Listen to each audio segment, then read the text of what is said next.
Well, the new year has meant a new version of the Oklahoma City Thunder, at least since January 4th. Their middling offense has improved to 9th in the league. That's a good thing, right? Unfortunately, the best D in the league up to that point has regressed to 28th out of 30 teams since. The transformation has taken its toll, with the Thunder losing 5 of 7 before their afternoon in Philadelphia with that guy and the 76ers. Spoiler alert, this was also not a defensive struggle. No, it was not. Russell Westbrook all by his lonesome coast to coast. He had 21, 10, 6 assists. Here's Embiid to the rim and 31 on the afternoon. This was an early game. Loved the aggression from Embiid. Loved how much he was trying to get the ball at the rim. A lot of folks won't love that shot selection, even wide open, because he's huge and taking threes. But Ben Simmons has got his back. 20 points, 15 boards, and 9 assists for Simmons. OKC up 3 at the half. Simmons, another layup. Philly up 2. Paul George. Ooh, good move to free himself up and knock down the 3. And then after the missed 3, Russ to PG on the lob. 31, 6, and 5 for PG. More from him later in the highlight. Sixers turn it over. Russ kind of lost the ball and was in an awkward position. He's basically dump trucked by Joel Embiid. More on this coming up as well, because Russ wasn't all that happy about it, as it turned out. But I'm not sure what Embiid could have possibly done. I mean, Russ fell in front of him. Here's a big man running, and he just kind of landed I think on top. if Joel doesn't put his arm down, it's actually significantly worse because he falls on him with all his body.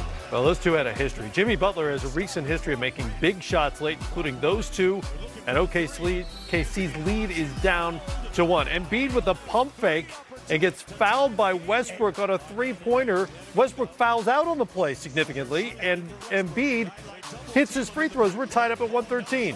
Uh-oh. OKC turnover. Remember, no Russ in the game here. Philadelphia with the easy bucket from Butler, and they're up 2. Last chance for the Thunder. Under 7 seconds to go. Paul George and 1. Just like you thought, a 4-point play from PG-13. Unbelievable. Still time left on the clock. Simmons, handoff to Butler. He's already won a game or 2 this season on a shot like that, but the defense collapses on him. Difficult look. It won't go. That was exceptional defense from Oklahoma City, and you can tell in the timeout they talked about the fact that very likely Ben and Jimmy are going to come together. Both defenders jump Jimmy, knowing that Ben will not shoot a 3. Well, and that's how OKC maintained its win streak over Philly, now at 19 games. That's the longest active win streak by one team over another league-wide. Paul George hit the big one, part of his 31-point afternoon. Take me through. Oh, so often the difference between good teams and bad teams, and in this case between two good teams, is just simple execution late in games. Paul George knocks down that shot. They were able to do enough defensively to keep Butler from knocking down his. What was the difference for OKC? Well, let's look at this play that took place where Billy Donovan drew up a play with multiple screens, up screens, back picks, and right here, as that cutter comes off, you'll see Embiid steps over a little bit. Just that step allowed Adams to go over and get a piece of Butler. That's the space you see right there. Here's the body into the shooter, Paul George. He makes it, goes to the line, puts them up, and now up 2 points. The dribble handoff takes place. But watch Simmons. Simmons doesn't move. He should move to the corner so he can get a quick return pass. Instead, Butler's left with 2 defenders on him. He takes an off-balance shot that's being challenged. Simmons handed it off, but he stood right next to him. There was nowhere for Butler to pass the ball. Well, and Griff noted as well, that's the pass that OKC wants them to make if they can, because Ben Simmons is reluctant to take that shot and not likely to hit that shot given his history as a jump shooter.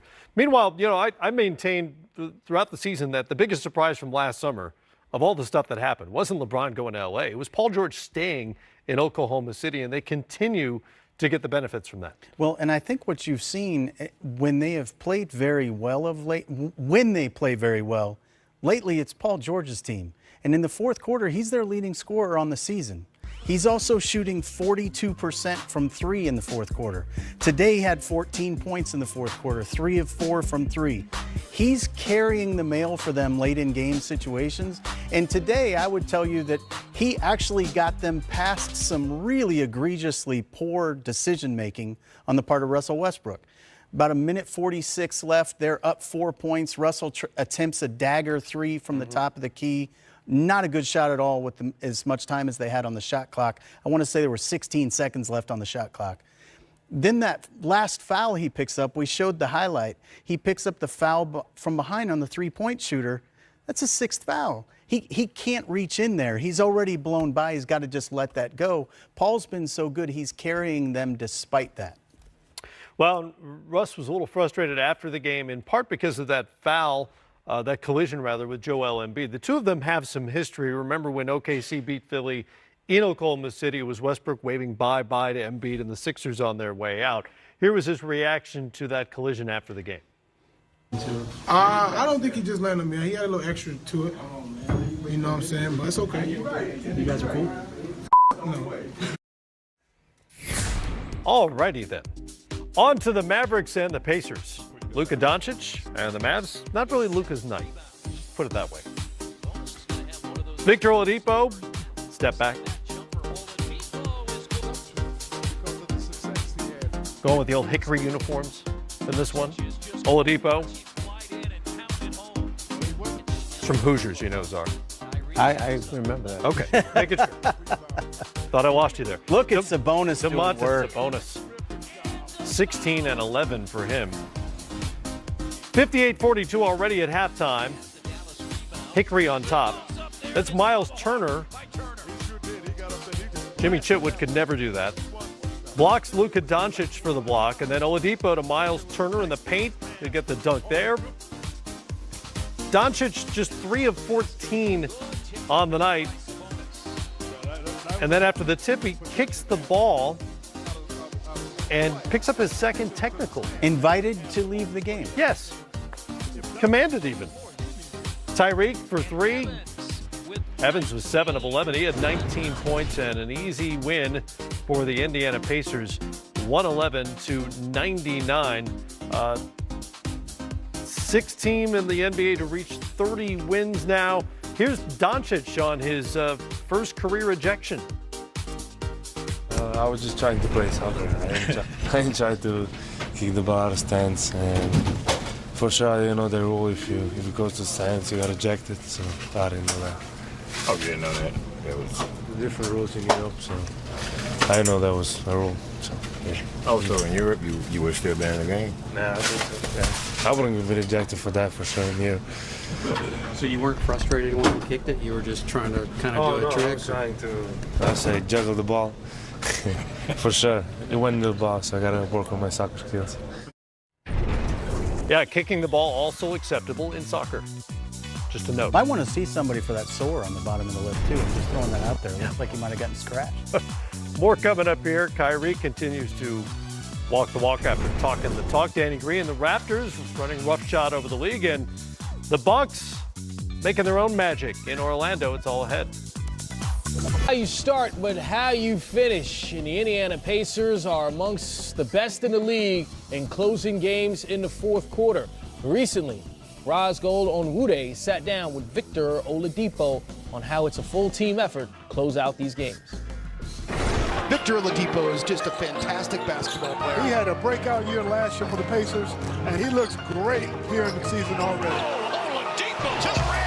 Shake him up, Vic. Here's Oladipo, 3 seconds. Race up. Oladipo to win it. Another one!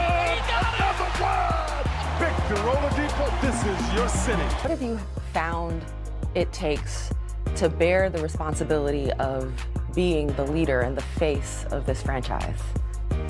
A lot goes into it, you know what I mean? And too much is given, much is required. And I've been hearing that for like every day for the past year.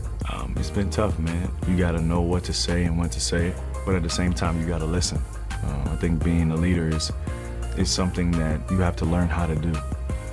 There are natural born leaders, but there's some aspects of leadership that are things that you have to continuously learn from the people you surround yourself with, from your teammates. For me, I'm learning that every day. I'm learning my teammates. I'm learning what they like, what they dislike, and just about their everyday life. And also with leadership comes sacrifice. Sacrifice for yourself, sacrificing your time, and do whatever it takes to help your team win, and that's what I'm locked in and focused on. You have a pretty balanced roster, a number of guys scoring in double digits. Does that balance kind of take the pressure off a little? In general, yeah. I mean, it's hard to guard us.